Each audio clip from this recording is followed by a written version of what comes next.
പ്രധാനപ്പെട്ട വിഷയം ഇത്തവണ യുവനിര പ്രധാന പരിഗണനയിലുണ്ട് എന്ന് പറഞ്ഞു. ചില നേതാക്കളുടെ പേരുകളും പരിഗണനയിലുണ്ട്. ഒന്ന്, അതുമായി ബന്ധപ്പെട്ടൊക്കെ ആധികാരികമായി കൺക്ലൂസീവായി പറയാൻ പറ്റുന്ന പരിധിയിലോ പദവിയിലോ ഇരിക്കുന്ന ആളല്ല ഞാൻ യൂത്ത് കോൺഗ്രസ് പ്രസിഡന്റ് മാത്രമാണ്.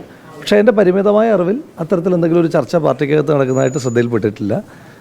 മാധ്യമങ്ങളിലൊക്കെ വാർത്തകൾ കണ്ടു, പക്ഷേ പാർട്ടിക്കകത്ത് അത്തരത്തിലുള്ള എന്തെങ്കിലും ഒരു ചർച്ചയില്ല. മാത്രമല്ല നേതൃത്വം അതിശക്തമായിട്ട് മുന്നോട്ട് പോയിക്കൊണ്ടിരിക്കുന്ന സമയമാണല്ലോ. അപ്പം അടുത്ത ഘട്ടത്തിലേക്ക് ഇപ്പം നിയമസഭാ ഉപതെരഞ്ഞെടുപ്പുകളിൽ പാലക്കാട് ഉജ്ജ്വലമായ വിജയമുണ്ടാകുന്നു. ചേലക്കരയിലാണ് എങ്കിൽ കഴിഞ്ഞ തവണ ഉണ്ടായിരുന്ന 39,000 വോട്ടിൻ്റെ ഭൂരിപക്ഷത്തെ 13,000-ലേക്ക് എത്തിക്കുവാൻ കഴിയുന്നു. വയനാട് പാർലമെൻറ്റിൽ അത്യുജ്വലമായ വിജയം ഉണ്ടാകുന്നു. സത്യത്തിൽ വാർത്തകൾക്കപ്പുറം നേതൃത്വം ത്രിതല പഞ്ചായത്ത് തെരഞ്ഞെടുപ്പിൻ്റെ മുന്നൊരുക്കങ്ങളുമായിട്ട് മുന്നോട്ട് പോയിക്കൊണ്ടിരിക്കുകയാണ്. അപ്പോൾ അത് യൂത്ത് കോൺഗ്രസ് പ്രസിഡന്റ് എന്ന നിലയിലും ജനപ്രതിനിധി എന്ന നിലയിലും നമ്മളോടൊക്കെ ഈ ദിവസങ്ങളിൽ സംസാരിക്കുന്നത് എത്രയും ത്രിതല പഞ്ചായത്ത് തെരഞ്ഞെടുപ്പുമായിട്ട് ബന്ധപ്പെട്ടിട്ടുള്ള മുന്നൊരുക്കങ്ങളെ പറ്റിയിട്ടാണ്. നേതൃമാറ്റം ആവശ്യമില്ലെന്നുള്ളതാണ്.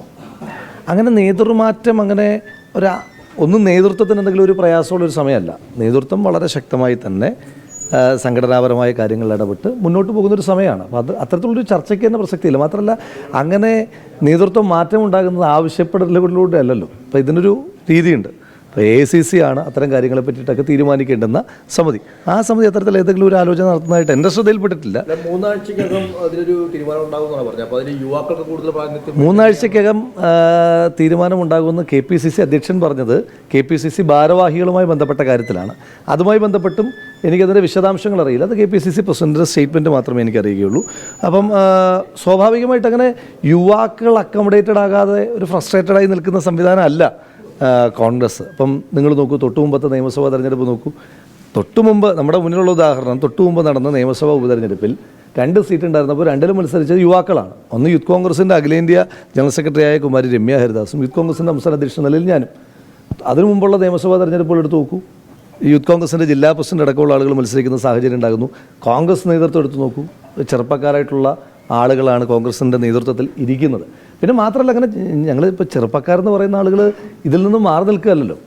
ഇവിടെ കോൺഗ്രസിനകത്ത് നടക്കുന്ന ഇപ്പോൾ കീ പോസ്റ്റുകളിൽ ഇരിക്കുന്ന ആളുകൾ നിരന്തരമായി ചെറുപ്പക്കാരോട് ഡിസ്കസ് ചെയ്യുന്നുണ്ട്. ഞങ്ങൾക്കിടയിൽ നിരന്തരമായ ചർച്ചകൾ ഉണ്ടാകുന്നുണ്ട്. ചെറുപ്പക്കാർക്കിടയിൽ തന്നെ നല്ല ഐക്യവും നല്ല കമ്മ്യൂണിക്കേഷൻസ് ഉണ്ടാകുന്നുണ്ട്. അപ്പോൾ ഇതൊരു കൂട്ടായിട്ട് ഇപ്പം എല്ലാ ചെറുപ്പക്കാരും ലീഡർഷിപ്പിൻ്റെ പാർട്ട് തന്നെയാണ്. അപ്പം ഈ കേരളത്തിൽ കോൺഗ്രസ്സിൽ ഉണ്ടാകുന്ന എല്ലാ തീരുമാനങ്ങളിലും ഞങ്ങൾക്ക് ഉത്തരവാദിത്തമുണ്ട്. ആ ഉത്തരവാദിത്തം ഞങ്ങൾക്ക് നേതൃത്വം തരുന്നുണ്ട്. അപ്പോൾ അതുകൊണ്ട് അങ്ങനെ ഒരു ഫ്രസ്ട്രേറ്റഡ് അവസ്ഥയിലല്ല യുവാക്കൾ. അതൊക്കെ വാർത്തകളായിട്ട് മാത്രമേ എനിക്കറിയുകയുള്ളൂ. ശ്രീ സന്ദീപ് വാര്യരെ പോലുള്ള ആളുകൾ കൂടുതൽ സന്ദീപ് വാര്യർമാർ കോൺഗ്രസിലേക്ക് വരേണ്ടുന്ന സാഹചര്യമുണ്ട്. അപ്പം ശ്രീ സന്ദീപ് വാര്യർ സ്വാഭാവികമായിട്ട് അതൊക്കെ പാർട്ടി നേതൃത്വം അത് പരിഗണിക്കേണ്ടുന്ന വിഷയങ്ങളാണ്. അതൊക്കെ പാർട്ടി നേതൃത്വം തന്നെ പരിഗണിക്കും. കോൺഗ്രസിന്റെ ദേശീയ കമ്മിറ്റികളിലേക്ക് 2 പദവി ഒഴിവാക്കണമെന്നുള്ളതാണ് എന്തെങ്കിലും ആലോചനയുണ്ടോ? ഇല്ല, അങ്ങനെയില്ല. കാരണം അത് രണ്ടും പറ്റുമല്ലോ. കാരണം ഇപ്പം ഞാനൊന്ന് ഇലക്റ്റഡ് യൂത്ത് കോൺഗ്രസ് പ്രസിഡന്റാണ്. എൻ്റെ കാലാവധി കഴിയുന്നില്ല. നിങ്ങളുടെ ചർച്ച തുടങ്ങിയോ റിപ്പോർട്ടർ? പാർട്ടിക്കകത്ത് അങ്ങനെ ചർച്ചയില്ല. ഒന്ന് ഒരു ടേം ഉണ്ടല്ലോ. ഇപ്പം യൂത്ത് കോൺഗ്രസ് പ്രസിഡന്റ് എന്ന് പറയുന്നത് ഇലക്റ്റഡ് ആയിട്ടുള്ള പോസ്റ്റാണ്. അതിനൊരു ടെന്യൂറുണ്ട്. ആ ടെന്യൂറിൽ എൻ്റെ ആകെ 1 വർഷമായിട്ടുള്ളൂ. മാത്രമല്ല, ആദ്യമായിട്ടല്ല ഒരു ജനപ്രതിനിധി യൂത്ത് കോൺഗ്രസ് അധ്യക്ഷനാകുന്നതോ KSUവിൻ്റെ അധ്യക്ഷനാകുന്നതോ. മാത്രം ജനപ്രതിനിധി ആവുക എന്ന് പറഞ്ഞാൽ അത്ര മോശപ്പെട്ട കാര്യമല്ലല്ലോ. ജനപ്രതിനിധി ആവുക എന്ന് പറഞ്ഞാൽ ഞാനെന്തൊരു കുഴപ്പം കാണിച്ചാലല്ലോ, ജനങ്ങൾ തെരഞ്ഞെടുത്തതല്ലേ. അപ്പോൾ അതുകൊണ്ട് അത്തരത്തിലൊരു ചർച്ചയില്ല. റിപ്പോർട്ടറായിട്ട് തുടങ്ങി വെക്കേണ്ടിരുന്നാൽ മതി.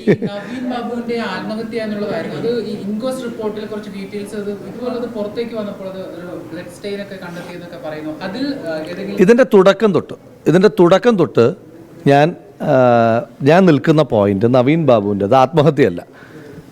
ശ്രീമതി ദിവ്യയ്ക്ക്, ജില്ലാ പഞ്ചായത്ത് അധ്യക്ഷയായിരുന്ന CPM നേതാവായ ശ്രീമതി ദിവ്യയ്ക്ക് കൊടുത്തിരിക്കുന്ന ഏറ്റവും വലിയ പ്രിവിലേജ്, ഏറ്റവും വലിയ ഇമ്മ്യൂണിറ്റി എന്ന് പറയുന്നത് ആത്മഹത്യാ പ്രേരണയായി കുറ്റം നിലനിൽക്കുന്നതാണ്.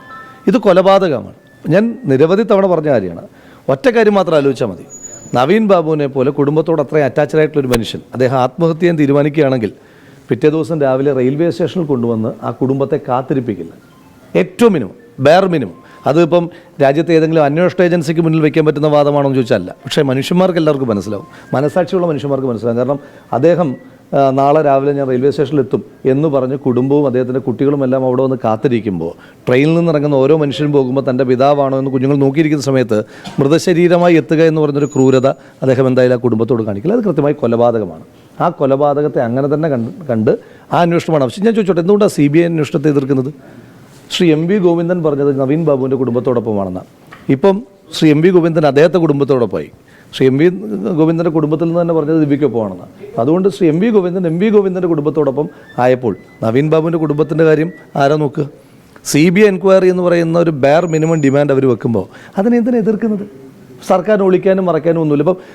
ഇപ്പം മുൻകാലങ്ങളിൽ പ്രതിപക്ഷത്തിനെതിരായിട്ടുള്ള എന്തെങ്കിലും ഒരു ആരോപണം വന്നാൽ CBIക്ക് ഹാൻഡ് ഓവർ ചെയ്യാൻ ഒരു മടിയുമില്ലാത്ത, ഞാൻ ഏത് കേസാണ് പറയുന്നതൊക്കെ നിങ്ങൾക്ക് അറിയാമല്ലോ, അത്തരം കേസുകളിലൊക്കെ, അതായത് പിന്നെ പറയുന്ന വാദത്തിൽ പോലും ഉറച്ചു നിൽക്കാത്ത ആളുകൾ കൊടുത്തിരിക്കുന്ന പരാതിയുടെയും മൊഴിയുടെ അടിസ്ഥാനത്തിൽ CBIക്ക് കേസ് ഹാൻഡ് ഓവർ ചെയ്ത സംസ്ഥാന സർക്കാർ എന്തുകൊണ്ടാണ് നവീൻ ബാബുവിനെ പോലെ ഒരു കമ്മ്യൂണിസ്റ്റ് പശ്ചാത്തലമുള്ളൊരു വ്യക്തിയുടെ കുടുംബം, ആ കുടുംബത്തിൻ്റെ ഒരു കൺസേൺ, ഇനിയിപ്പോൾ ഒന്നുമില്ലെന്ന് വിചാരിച്ചു, CBI എൻക്വയറി നടത്തിയതും ക്ലാരിറ്റി വരുത്തട്ടെ, ആ കുടുംബത്തിന് ആശ്വാസമാകില്ലേ? അപ്പോൾ അതുകൊണ്ട് ഇതിനകത്ത് ഒളിക്കാനും മറയ്ക്കാനും കൃത്യമായിട്ടുണ്ട്.